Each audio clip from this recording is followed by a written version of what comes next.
இன்று உலக அளவில் மிக பிரபலமாக உள்ள வாட்ஸ்அப், மைக்ரோசாஃப்ட் போன்ற நிறுவனங்களுக்கு போட்டியாக நம் தமிழகத்தை சேர்ந்த ஒருவர் தென்காசியிலிருந்து பல அருமையான சாஃப்ட்வேர்களை உருவாக்கியுள்ளார்.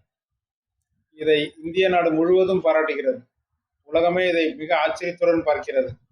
ஆனால் தமிழ்நாட்டில் உள்ள சில திராவிட இயக்கத்தை சேர்ந்த சிலர் தென்காசியிலிருந்து உருவாக்கப்பட்ட சாஃப்ட்வேரை மிக தரக்குறைவாக பேசிக்கொண்டு திரிகின்றனர்.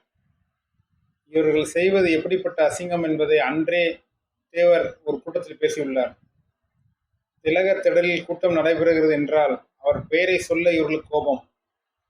வட இந்தியர் என்று சொல்லி அவர் பெயரை போடாமல் சந்தை திடலில் நடைபெறுகிறது என்று போடுகிறார்கள். திலகர் வட இந்தியர் என்றால் ஜின்னா எந்த வகையில் வட இந்தியர் அல்ல. எந்த வகையில் ராபின்சன் என்ற வெள்ளைக்காரன் இவர்களுக்கு வேண்டியவன்.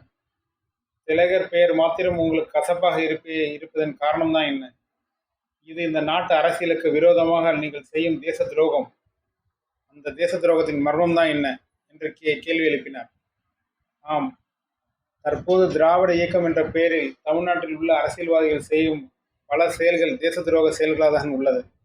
இதை தட்டி கேட்பதற்கு யாருக்கும் தைரியமும் இல்லை, துணிவும் இல்லை. நன்றி, வணக்கம்.